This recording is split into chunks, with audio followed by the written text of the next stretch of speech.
So, usually when we talk about waiting for something, Right. there's this underlying assumption that life is just, well, hit the pause button. Like you're literally sitting in a sterile waiting room. Yeah, with the terrible outdated magazine. Exactly. The magazine's on the glass table, that loud ticking clock on the wall, the hum of the fluorescent lights, and you are just suspended there. Just holding your breath. Right, holding your breath until the doctor finally calls your name, or maybe the email comes through with the decision, or the bank approves the loan. We tend to treat that waiting room as a void. Like a non-space, yeah. Yeah, a non-space that you just have to survive until the real news arrives and your actual life can, finally resume. But that model totally falls apart in certain situations. It really does. When you step into the world of chronic uncertainty, like when you're dealing with a long-term medical mystery or a financial crisis that just refuses to lift. Or even a fractured relationship where the silence just stretches on for months and months. Exactly. In those cases, holding your breath is no longer a viable strategy. I mean, you'll just suffocate. You absolutely will. So today, for this deep dive, we are stripping away the toxic positivity to figure out how to actually survive and maybe even live meaningfully inside that waiting room. We're looking at a profoundly shifting body of work centered around this concept of hope before the outcome. And it's so important because the human spirit, well, it simply wasn't designed for chronic suspension. No. When we look at the actual psychological mechanics of anticipation, the brain treats an unresolved future threat as a present physical reality. Oh, wow. Really? Uh, Present physical reality. Yes. So if you are, say, waiting for a biopsy result, your amygdala, which is the brain's threat detection center, it literally does not know the difference between a future phone call and a tiger standing in the room with you right now. That sounds exhausting. It is. It floods your entire system with cortisol and adrenaline. It prepares you to fight or flee. But, there's nothing to fight. And nowhere to flee. You're just sitting on your couch watching TV. Right. And that is why discouragement begins so quietly. Long before anything outward has actually happened, before any official failure, before a door has permanently closed. Your body is just tight. Exactly. Your body is tight and your spirit is utterly exhausted simply from the biological toll of that anticipation. Which I think really exposes the deeper issue with how we handle fear. I mean, we mentally enter a feared future and we furnish it. We furnish it in intricate detail. We do, in a horrifying detail. We rehearse the pain of it, and then we return to the present moment emotionally bruised from a place reality hasn't even built yet. It's so true. We're suffering vividly inside events that just do not exist. And the friction there is that we confuse this mental rehearsal with responsible preparation. Oh, all the time. We think, if I don't obsess over every possible negative outcome, I'm being dangerously naive. Yeah, we mistake our worry for wisdom. It wears these very convincing clothes of responsibility, whispering to us that only careless, foolish people remain calm when the stakes are high. Which feels true in the moment. It does. And from an evolutionary standpoint, this makes a twisted kind of sense. Because the brain is a prediction machine. Right. Its primary goal is not to make you happy. Its primary goal is to keep you alive. To do that, it constantly runs these simulations of worst-case scenarios so you won't be caught off guard. But in our modern world, the threats are abstract. They stretch out over months or years. Exactly. So we let our minds run these dark simulations on an endless loop, exhausting our biological and emotional resources before the actual battle has even begun. So to dismantle that exhaustion, we have to test the prediction machine. We have to figure out if our worry is actually telling us the truth or if it's just, a hyperactive simulation. Yes. And this leads us to a landmark study. It was highlighted by clinical psychologist Seth Gillihan, and it really serves as the doorway for our entire deep dive today. It's a fascinating study. It really is. Let's look at the methodology of this Penn State study conducted by Michelle G. Newman and her colleagues. Because they didn't just ask average people to vaguely recall what they were worried about last month. No, they didn't. They tracked 29 participants diagnosed with generalized anxiety disorder, or GAD. Which feels like a really specific choice. That specific participant pool is absolutely crucial. By choosing individuals with GAD, the researchers were studying people for whom worry is not just an occasional passing cloud. Right. It's a defining feature of their mental architecture. Exactly. These are individuals whose default neurological state is hypervigilance. If you want to test the accuracy of worry, you test the people who do it the most intensely. That makes total sense. And the methodology they used was remarkably rigorous. They utilized a technique called ecological momentary assessment. Which means what exactly? Well, instead of bringing them into a lab and asking them to remember their anxieties, which is heavily prone to memory bias, the researchers texted the participants 4 times a day for 10 consecutive days. So they were catching them entirely in the wild, basically. Right, in their natural habitat of worry. Yeah. When the text arrived, they had to record any specific worries they had experienced in the previous 2 hours. And these couldn't be vague existential dreads like, I'm worried the world is getting worse. Right, it couldn't be philosophical. It had to be specific, testable predictions like, I am going to fail my chemistry exam tomorrow, or my boss is going to humiliate me at the 3 p.m. staff meeting. It had to be an event that could be objectively verified within a 30-day window. So they captured the worry in the moment before the brain's memory systems could distort or minimize it. Precisely, or dramatize the thought. Then, over the subsequent 30 days, the participants reviewed their recorded, time-stamped worries and tracked the actual real-world outcomes. And to make sure it was completely objective, they had independent coders. Yeah, independent coders rated the outcomes against the original predictions. They were asking a very simple empirical question. Which was? How often is the anxious mind actually prophesying the truth? The numbers that emerge from this tracking, they are staggering. They should fundamentally change how we interact with our own thoughts. They really should. When the independent coders finalized the data, 91% of the recorded worries were complete false alarms. They simply never happened. 91%. It is a phenomenal failure rate for an internal warning system. 91%. Yeah, if we look at the neurology of this, the brain is expending massive amounts of metabolic energy, spiking cortisol levels, and disrupting sleep architectures for scenarios that have a 0% manifestation rate 91% of the time. But, the anxious brain is incredibly stubborn. I know my own mind would immediately ignore the 91% and latch onto the remaining 9%. Of course it would. You would say, aha, look at that 9%. I told you danger was coming. The system works. And the researchers anticipated that exact psychological defense mechanism. So they dug deeper into that remaining 9%, the worries that actually materialized. What did they find there? Well, of that 9%, roughly a third turned out significantly better than the person actually expected. So the bad thing happened, but not as bad as the simulation. Right. The exam was failed, but the professor offered extra credit. Right. Or the confrontation happened, but it was resolved peacefully in 10 minutes instead of turning into a screaming match. So doing the math on the ultimate conclusion, only about 6% of all the recorded worries turned out to be roughly as bad as the person feared. 6%. Just 6%. Furthermore, the study revealed that for 1 in 4 of the participants, people diagnosed with severe chronic anxiety, mind you, absolutely 0 of their recorded worries came true over the course of the study. Not a single one. That is just wild. The emotional relief available in this data is profound, provided we let it actually alter our mental frameworks. Worry is, statistically speaking, a deceitful false alarm. Right. Seth Gillihan uses a brilliant analogy here. Imagine a fire alarm in a large office building. If that alarm rang constantly, day and night, terrifying the workers and forcing them to evacuate, but there was almost never an actual fire. We would not praise that alarm for its incredible vigilance. Exactly. We would not thank it for keeping us on our toes. We would say the system is fundamentally broken. We call an electrician to disable it because the alarm itself has become a greater disruption to our daily functioning than the statistical threat of an actual fire.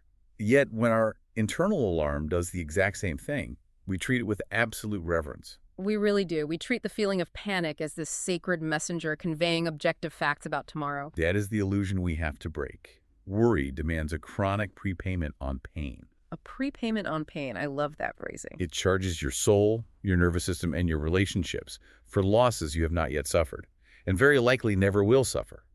It steals your presence in the current moment, all to prepare for a future that usually never arrives. So the takeaway here is that the intensity of a feeling is not evidence of its accuracy. That is the core untangling. Seriousness is not accuracy.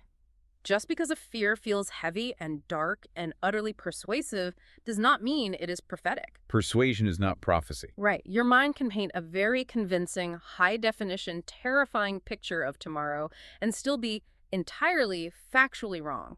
But this brings up a very natural friction point.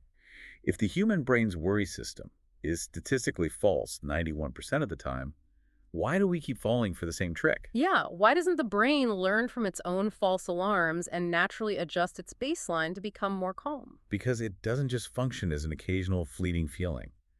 Over time, that anxiety calcifies into our default mental grammar. Mental grammar. Yeah, it becomes the lens through which we interpret every single data point in our lives. If you wear blue-tinted glasses long enough, you stop noticing the glasses and just assume the whole world is blue. So to understand how that grammar takes root, we have to examine the foundational work of Dr. Martin Seligman. A pioneer of positive psychology. Right, but his early career was actually defined by studying the exact opposite. He studied learned helplessness. He did. He discovered that when animals, or humans, are subjected to unpredictable, uncontrollable stressors, they eventually stop trying to escape, even when an easy escape route is later provided. They learned that their actions do not matter. Exactly. They internalize the defeat, they stop fighting the current. From that research, Seligman pivoted to ask, if helplessness can be learned, can optimism be learned? And he found that the dividing line between those who succumb to discouragement and those who maintain their agency comes down to what he calls habitual explanatory styles. Habitual explanatory styles. Right. It is not just the objective bad things that happen to us, it is this silent internal monologue we use to explain those bad things to ourselves in the immediate aftermath. And Seligman categorized this discouragement grammar into 3 distinct pillars, often referred to as the 3 Ps. Prominent, pervasive, and personal. Let's ground this in a very real, very common waiting room scenario. Imagine someone who has been aggressively interviewing for a massive career shift. Right. They've gone through 5 rounds of interviews, they feel confident, and then they get the generic email saying the company went with another candidate. A painful, objective setback. Right. Now, let's run that event through the pessimistic explanatory style. The first P is permanent. Right. The discouraged mind immediately takes this temporary situational rejection and stretches it across the rest of time. The internal explanation is, I will never get a new job. The job market is permanently closed to me. This is how my life always goes. It deletes the possibility of future change. It converts a snapshot into a permanent geographical feature of their life. Exactly. The brain prefers permanence because, strangely enough, certainty, even the certainty of misery, requires less cognitive energy than the ambiguity of hope. Wow. Certainty of misery requires less energy. That's bleak. It is, but it's efficient for the brain. Then the mind moves to the second P, pervasive. This is where the discouragement bleeds beyond the specific event. So they say, nothing ever works out for me. Yes, they smear the pain of one specific career rejection across the entire horizon of their existence. Suddenly, because they didn't get the job, they feel their marriage is struggling, their friendships are shallow, and their health is declining. A localized wound becomes systemic blood poisoning. That's a great way to put it. And the final, most damaging P is personal. This is the internalization of the event. Instead of saying, there were likely internal candidates or my specific skill set didn't perfectly align with this one role. The mind concludes, something is fundamentally wrong with me. I am defective. I am unhireable. The mind converts a difficult external event into an accusation against their core identity. So the mind is basically predicting what hasn't happened yet by mistaking repetition for proof. Exactly. The discouraged mind assumes that because pain spread once, it will always spread. Because a relationship failed horribly in the past, every future relationship is destined to fail. And what makes this so incredibly insidious is that this pessimism disguises itself as maturity. Oh, absolutely. The pessimistic mind claims it has simply learned not to be naive. It frames its despair as intellectual superiority.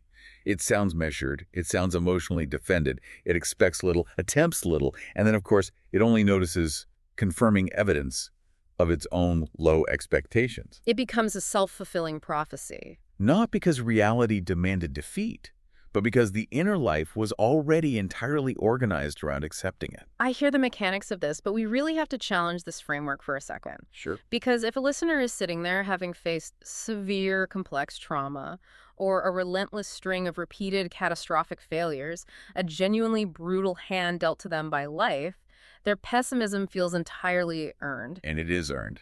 Are we simply telling people who have been through the absolute ringer to just sit down and choose better thoughts?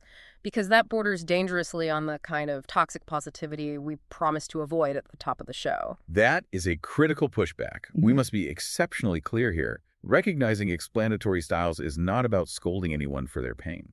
We are not demanding a naive, cheerful optimism. We're telling people to put a bright spin on tragedy. When trauma or chronic failure occurs, those pessimistic habits, assuming the worst, expecting permanence, they form for a very valid reason. They're protective. Yes, they are neurological protective mechanisms. Mm. If you have been bitten by a dog 10 times, it is not a cognitive error to fear the 11th dog. It is survival. These neural pathways feel deeply structurally built into your brain. They're heavily insulated cables in the brain's architecture. But here is the key depth to Seligman's work, heavily supported by modern neuroplasticity. Built-in is not the same thing as permanent. Built-in is not permanent. The brain can rewire itself. Agency, your personal power, is recovered not by denying the pain of the rejection or the trauma, but by creating a tiny micro-millisecond of space between the event that happens and your interpretation of that event. So you don't have to pretend it doesn't hurt. No, you just have to inject a question into the sequence. Is this genuinely permanent, or is this just a really agonizing stretch of time? You start holding your own automatic interpretations at arm's length. You say, am I smearing this one localized wound across my whole horizon? Am I making this pervasive? Exactly. You refuse to let your mind immediately translate a specific painful event into a totalizing verdict about your entire future. You introduce doubt into your own despair. You force the brain off autopilot. That shift from passive victim of your thoughts to active interrogator of your thoughts is incredibly powerful. But it naturally leads us to the boundary line of cognitive psychology. Wow, so? We have to address the reality of the 6%. Right. What happens when the worry is not a false alarm? What happens when the 6% of worries do come true and they are exactly as bad as we feared? When the diagnosis is terminal, the bankruptcy is final. Yes. The loss is permanent and relief is not coming anytime soon. Mental reframing and checking your 3Ps isn't enough to carry a human soul through that level of devastation. Right. We need an existential foundation. When psychology reaches its structural limit, we have to look for meaning. Psychology can help optimize the machine of the mind, but it cannot always tell you why the machine should keep running when the road is entirely broken. And for that, there is perhaps no better guide in the modern era than Dr. Viktor Frankl. Absolutely. Frankl was an Austrian psychiatrist who survived the horrors of the Holocaust, enduring multiple concentration camps, including Auschwitz. He lost his pregnant wife, his parents, and his brother. Unimaginable darkness. And out of that, he wrote Man's Search for Meaning, founding a school of psychotherapy called logotherapy, which is basically driven by the premise that the primary motivational force of an individual is to find meaning in life. Yes, he often anchored his work in a profound insight adapted from Nietzsche. He who has a why to live for can bear almost anyhow. To understand the gravity of Frankl's contribution, we have to look at the common modern confusion about meaning. In our contemporary culture, we tend to view meaning as a luxury item. We really do. We think meaning is the reward you get after you have secured comfort, health, and stability. We believe that meaning can only resume after the pain stops. That is exactly what happens in the waiting room. We put our lives on hold in the hallway. We tell ourselves, once I get through this chemotherapy protocol, then I'll find my purpose again. Or, once I finally pay off this crushing debt, then my life will have meaning. Right. We demand that certainty enter the room and sign a contract with us before we allow ourselves to truly live. We view suffering as a complete interruption of our life story, rather than a chapter within it. But Frankl's hard-won truth, forged not in a university lecture hall, but in the freezing mud of a concentration camp, is that meaning is not a trophy handed to you at the finish line of your suffering. It's available in the middle of the pain. Exactly. It is an active resource, not a passive reward. It makes you think of an analogy. We often treat meaning like the paint job on a car. The paint job, yeah. Like something nice to look at once the vehicle is fully assembled and driving on a smooth paved road. But Frankl is saying that meaning isn't the paint job. Meaning is the deep tread on the tires. Oh, I like that. It is exactly the thing that gives you the traction required to pull yourself through the deepest, thickest mud.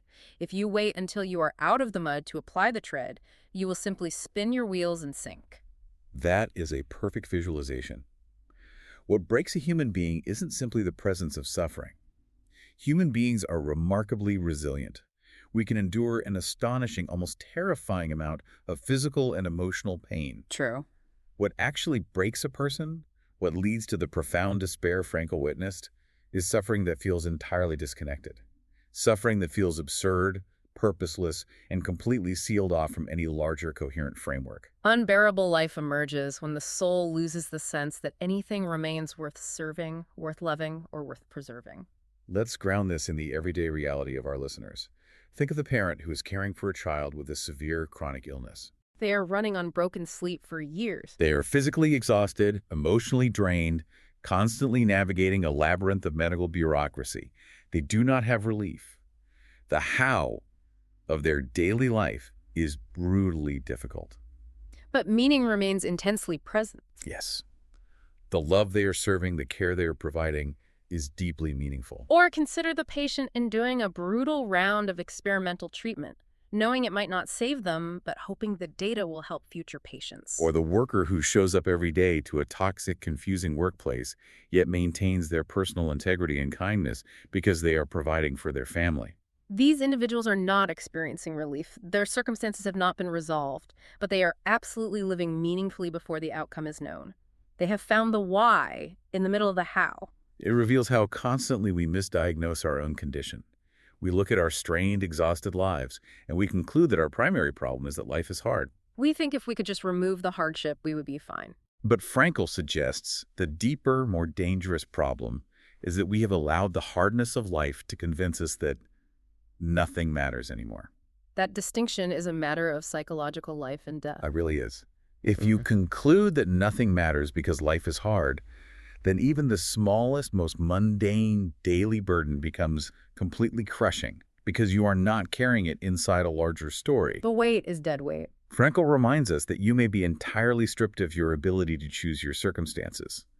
The illness comes, the market crashes, the tragedy strikes, but the last of the human freedoms, the one thing that can never be confiscated, is your ability to choose your response to those circumstances. And in that response, in your fidelity, your dignity, your love, your endurance, that is the exact forge where meaning is manufactured. Beautifully said. So meaning anchors us. It provides the traction in the mud. But let's be honest about the visceral experience of suffering. Even with a why, suffering can still make us feel incredibly small. It does. It has a corrosive effect on the ego. Discouragement doesn't just attack our sense of cosmic purpose. It attacks our sense of self. It attacks our dignity. It absolutely does. Suffering often carries a feeling of humiliation. And to navigate that, we look to the wisdom of the poet and memoirist Maya Angelou. Yes. She captured this tension brilliantly when she wrote, "You may encounter many defeats, but you must not be defeated." That quote is legendary. I mean, it's plastered on millions of motivational posters. But if we leave it as just a nice slogan, we rob it of its utility. We need to go deeper into the architecture of what she's actually saying. Right. There is a fundamental structural difference between being wounded by life and being reduced by life. That is the crux of the preservation of dignity. Let's separate the two. A wound is an objective reality. Like a medical diagnosis or losing a job. Exactly. It is a painful change in your circumstances, your energy, your physical health, or your financial stability. It hurts, and it requires care. But being reduced is a subjective surrender. Reduction happens when you allow that wound to become the truest, most comprehensive story about who you are as a human being. So discouragement causes this internal shrinkage. We experience a wound, a massive failure, a public rejection, and suddenly we start hesitating in every area of our lives. We lower our eyes. We apologize just for taking up space in a room. We expect less from the world and from ourselves because we fundamentally feel we are no longer large enough or worthy enough to bear any more pain. We shrink our footprint. Discouragement acts as a counterfeit translator. It takes the raw data of your suffering and translates it into an indictment of your identity. It whispers terrible logic into your ear. Because you failed to launch that project, you are an inherently inadequate person. Because you were abandoned by your partner, you are fundamentally unlovable. Because you are stuck in this waiting room, unable to fix your own life, you are forgotten, useless, and worthless. It turns an event into a verdict. It takes a noun of failure and turns it into an adjective of failure. Exactly. And those are counterfeit verdicts. They are lies masquerading as self-awareness. But I want to push back on how we practically apply Angelou's quote. God. Does refusing to be defeated mean we have to walk around with a tough, impenetrable exterior, like a gladiator beating their chest saying, "I will not be defeated"? No. Do we have to suppress our sadness or swallow our anger or refuse to grieve what we've lost just to prove we are strong. Because putting on that kind of emotional armor sounds just as exhausting as the anxiety itself. That is a very common misinterpretation, and Angelou certainly did not advocate for hiding your pain or performing a fake stoicism. Vulnerability is not reduction. Shedding tears over a profound loss is not a forfeiture of your dignity. No. You can be incredibly tender, remarkably fragile, and deep in the trenches of grief without being erased by that grief. So what does the refusal to be defeated actually look like in the quiet moments of a Tuesday morning? It looks like a redefinition of courage. Angela is not talking about theatrical, loud bravery. She is talking about the quiet, stubborn, daily refusal to let the hardship define your whole self. Okay. It is the conscious decision to look in the mirror and say, I am carrying deep scars, I am currently operating at 20% capacity, but I am not surrendering my moral stature. It is about recovering what the source material beautifully calls your interior height. Interior height. That is a brilliant phrase. It really is. You may be physically bowed under a heavyweight, your circumstances might be forcing you to your knees, but you stand back up on the inside. You remember that you are still a moral being, still capable of appreciating beauty, still capable of extending love. Still possessing inherent worth that no external defeat can confiscate. And the practical application of recovering that interior height is movement. Once you stand back up inwardly and reclaim your dignity, you have to decide where you're going to direct your limited energy. Because standing still in the waiting room will eventually just lead to a new cycle of rumination. Reclaimed dignity requires direction. Which perfectly brings us to the necessity of purpose in the middle of uncertainty. Because, as you noted, when we are anxious and discouraged, it's not always that we are lethargic. Often, we are incredibly hyperactive. We are wildly busy. Discouragement scatters our energy. We become frantically trying to fix things, scrolling endlessly for solutions, but we are completely directionless. We spin our wheels in the mud, burning fuel but going nowhere.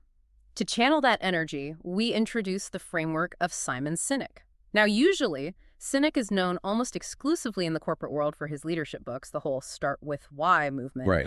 But we are pulling that concept out of the boardroom and adapting it to the deeply personal interior life. Sinek wrote, "Before we can stand out, we must first get clear on what we stand for." This application is vital because uncertainty is uniquely neurologically exhausting. Have you ever wondered why just not knowing an outcome drains you physically more than actually doing a hard day of manual labor? Oh, without a doubt. The days I am just waiting for a phone call, doing absolutely nothing, are the days I need a nap at 2 p.m. The not knowing is agonizing. There's a neurological reason for that. Dopamine, the neurochemical associated with motivation and energy, is released when the brain perceives it as moving toward a clear goal. Okay. Uncertainty robs the brain of that goal. It breaks the causal connection between today's effort and tomorrow's meaning. Because you can't see tomorrow. When you don't know the outcome of the medical test or the financial audit, you cannot see how your faithfulness or your hard work today connects to anything larger tomorrow. Because the future is blurred, the brain refuses to release the energy needed for the present. Your actions become entirely reactive. You are just running around putting out localized fires instead of building a house. Exactly. So purpose is the antidote to that scattered reactive energy. Purpose is the mechanism that generates the dopamine. But I think people get severely tripped up on the word purpose. They hear it and they think it has to be this grand, lifelong, world-changing mission statement. Like, my purpose is to eradicate global poverty, or my purpose is to cure a disease. And if they don't have that massive 10-year blueprint figured out, they assume they are living a purposeless life. Right. That is a paralyzing misconception. In the context of chronic uncertainty, purpose does not require a perfect blueprint for the next decade. When the fog is that thick, you cannot see 10 years down the road anyway. So what do you do? In the waiting room, purpose only requires sufficient clarity for your next faithful step. The next faithful step, that lowers the barrier to entry in a really liberating way. It scales purpose down to a manageable size without diluting its power. Purpose, when you are discouraged, lives in what we can call small obediences. Small obediences, like what? It is the decision to tell the truth in a difficult, uncomfortable conversation today. It is the choice to finish the mundane, unglamorous work right in front of you. It is the monumental effort required to choose to remain kind to your family when you are under immense, invisible strain. Yes. Those actions will not earn you a Wikipedia page, and they won't make headlines, but they are absolutely saturated with purpose. They generate forward motion. And one of the most reliable ways to enact that purpose, especially when you are drowning in your own anxiety, is through service to others. Oh, definitely. Because discouragement and chronic anxiety bends our attention entirely inward. It's an isolating force. It is like being trapped inside a small room where every single wall is a mirror. The self becomes the entire horizon. You walk into that room and all you can see is, how do I feel right now? What's going to happen to my life? Why is this happening to me? How do I fix my pain? It is the claustrophobic enclosure of self-reference. And while it is a natural human response to pain, if you stay in that mirrored room too long, you lose your mind. Right. And doing something for someone else, engaging in a small act of service, is like picking up a rock and throwing it through those mirrors. It shatters this self-reflection. It opens a window and lets fresh air into the enclosure. It suddenly reminds you that you are not just a passive site of private pain management. You are an active source of contribution to the world. You still have utility. You still have value to others. Service forces you to look at someone else's horizon. And that contribution gives you a definitive direction to step. It reestablishes the connection between today's effort and a meaningful outcome, even if the outcome is just making someone else's day slightly easier. However, as we all know, human psychology is deeply elastic. Our minds are heavily wired to snap back into old familiar ruts. True. We can have a breakthrough day where we feel purposeful, we do an act of service, we recover our interior height, and then we wake up the next morning and the anxiety is sitting right there on our chest again. The waiting room hasn't disappeared. No, which means we have to actively train our endurance every single day. And this naturally transitions us to the rigorous daily discipline required. This is not a one-and-done cinematic realization. Definitely not. We are circling back to Martin Seligman's insights here. He noted, "The goal is not to be perfect by the end. The goal is to be better today." Hope isn't an immediate magical transformation. You don't just listen to this deep dive, nod your head, experience an aha moment, and permanently banish worry from your life. If only the brain worked that way. But hope, in a psychological sense, is a trained discipline. It is a muscle. It hypertrophies with use and atrophies with neglect. And to train that muscle effectively, we have to clarify the vital difference between truthfulness and the toxic positivity we mentioned earlier. Let's draw a very hard, bright line there. What is the operational difference? Toxic positivity is an act of denial. It is taking a cheerful Instagram filter and slapping it over a dark, painful reality. It is standing inside a burning house and aggressively repeating, "Good vibes only, everything happens for a reason." It invalidates the pain. Truthfulness, on the other hand, is entirely different. A truthful mind does not deny the fire, but it actively resists the brain's tendency toward exaggeration and totality. It disputes the default settings of panic. So to map that onto our internal monologue, when my mind wakes me up at 3 a.m. and says, "This pending medical test is definitely going to be the worst case scenario, and your entire life as you know it is over," the truthful mind steps in. Right. But it doesn't counter with toxic positivity. It doesn't say, "You are absolutely 100% perfectly healthy and you will live to be 100. Instead, the truthful mind operates like a cross-examining attorney. It says, hold on, look at the data. Is this truly the most likely outcome, or is this simply the outcome you fear the most? It interrogates the thought. You ask yourself, am I confusing possibility with probability? You check the 3 Ps again. Is this forever, or is this just a really hard stretch of time? And a massive, often misunderstood part of this daily cognitive training involves a radical reframing of the concept of gratitude. Yes, gratitude. We have to unpack this because I know when people are in the depths of suffering and someone suggests they start a gratitude journal, their immediate reaction is to roll their eyes. Or, frankly, to want to punch the person suggesting it. It feels incredibly patronizing. They think, you want me to be thankful that I am in excruciating physical pain. You want me to be grateful that I can't pay my mortgage. Which is an entirely absurd demand. Gratitude is not an emotional command to feel happy about the things that are actively hurting you. That is a delusion, and it creates a terrifying cognitive dissonance. So what is it then? Gratitude, when understood as a robust psychological tool rather than a Hallmark card, is the rigorous practice of refusing pain a monopoly over your attention. Refusing pain a monopoly. That changes the entire geometry of the concept. Think of your attention as a boardroom. When a crisis hits, pain kicks the door open, walks in, and demands to be the only speaker at the table. It demands complete silence from every other aspect of your life. Gratitude says, pain, you are allowed in the room. You have a seat at the table. We will listen to you. But pain is not allowed to speak alone. And it is absolutely not allowed to be the only voice in the room. Gratitude insists on aggressively noticing that even while this heavy, unresolved, terrifying thing is happening, there is still a loyal friend sitting next to you. There is still the taste of a warm cup of coffee. There is still the brilliant color of the sunset outside the window.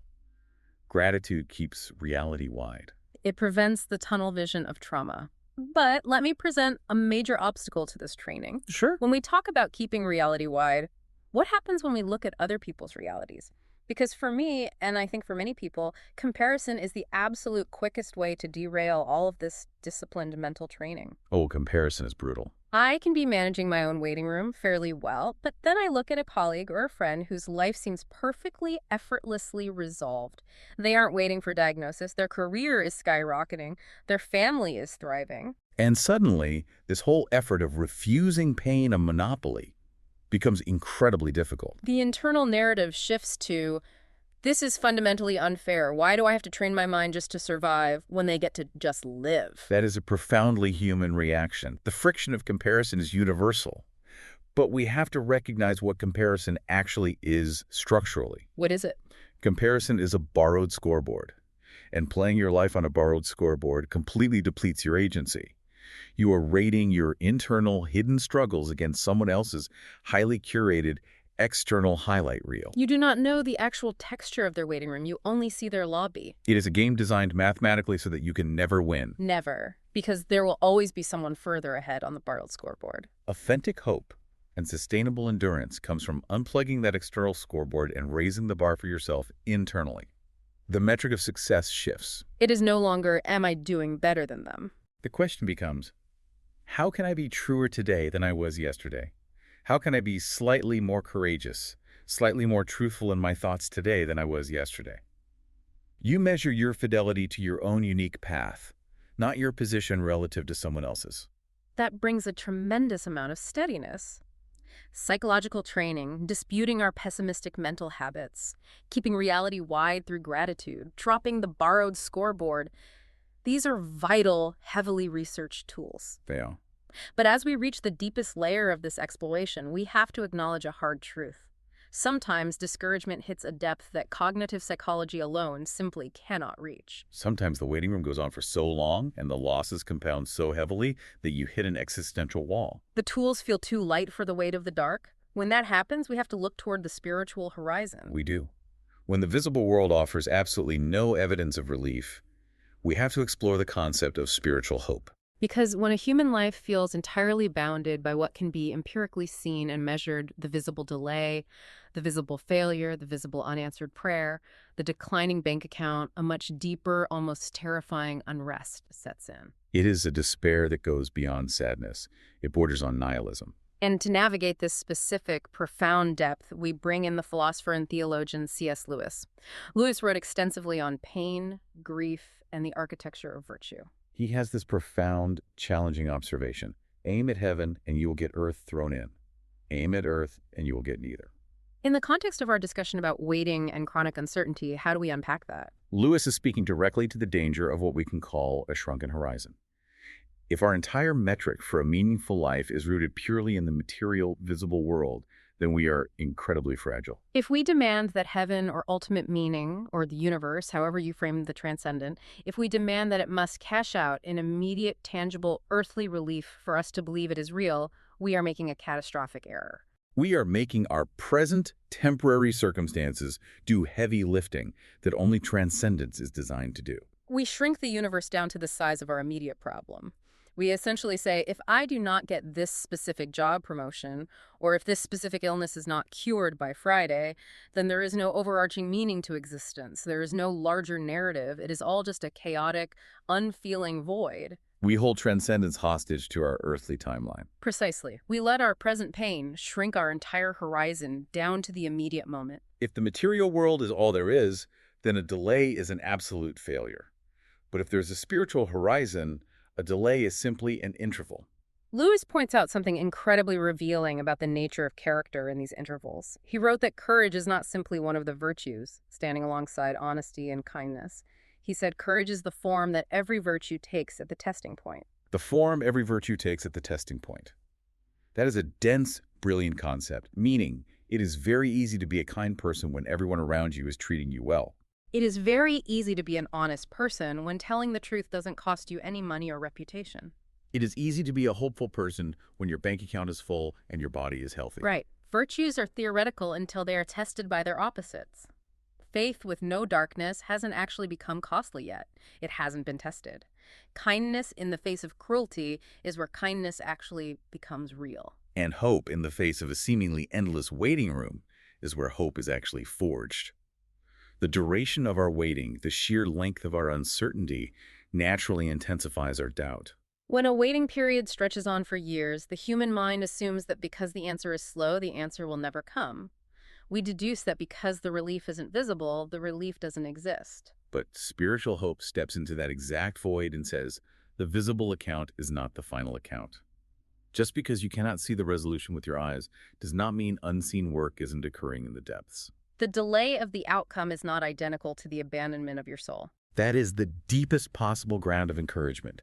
It is the conviction that your life, with all its unresolved fragments, is held within a reality much larger than immediate appearances. It rescues your waiting from the jaws of nihilism. It allows you to suffer without concluding that you are a cosmic joke. Which brings us directly to the title of our source material and the ultimate destination of our entire journey today.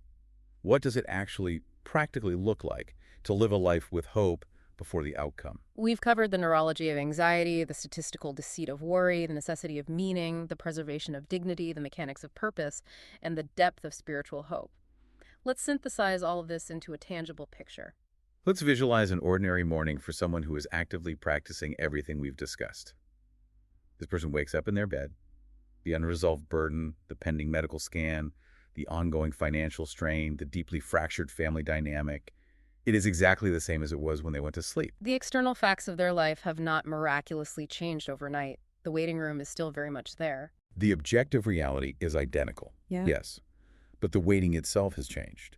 And more importantly, the person waking up inside that room has changed. The burden is no longer permitted to explain everything about their existence. The pain is acknowledged as a very real part of their reality, yes, but it has been forcefully evicted from being the whole of their reality. They have refused it a monopoly. The core question they ask themselves as they put their feet on the floor shifts completely. Instead of waking up and asking the paralyzing, unanswerable question, when will this finally be over, they start asking a question grounded entirely in their own agency. Who am I becoming while it is not over? And that single profound shift in the question changes the entire moral, psychological, and spiritual texture of their endurance. Encouragement ultimately is not a mood. It is a way of standing in time. It is the cultivated ability to inhabit that painful, stretched-out interval between your deep desire and the fulfillment of that desire without surrendering your soul to the interval. You do not let the waiting room dictate your worth. You do not kneel before unfinishedness. The human brain is desperate to kneel before unfinishedness. It wants to collapse and say, tell me the ending, and then I will decide how to live today.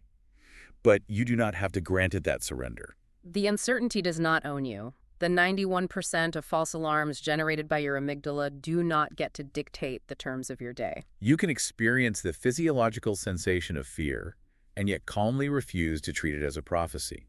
You can stand up, reclaim your interior height from whatever wound tried to reduce you, and take the very next faithful step. You can cultivate a spaciousness inwardly, even when your external circumstances feel suffocatingly tight. You can remain awake to meaning, actively searching for the why in the mud, even when the final outcome of the how remains completely hidden behind the curtain of the future. As we bring this deep dive to a close, I want to leave you, the listener, with a final provocative thought to turn over in your mind, something that builds on the architecture of everything we've explored today. I want you to look back at the timeline of your own life so far. Think specifically about the seasons where you experienced the most profound internal growth. Think about the times you developed the most resilient character, the deepest well of empathy for others, and the most profound depth of soul. Those are usually the hardest times. Exactly. Did those seasons of massive growth happen when everything in your life was perfectly resolved and entirely comfortable? Did they happen when you had all the answers, when the bank account was full, and when the horizon was completely clear? Probably not. Or did that immense foundational growth happen exactly in the ambiguous, uncomfortable, terrifying waiting rooms of your past? It almost always does. What if the unfinished, deeply uncertain chapter you are standing in right now isn't the frustrating delay holding you back from your actual life? What if this specific waiting room, with all its fear and lack of resolution, is the exact environment required to build the person you are about to become?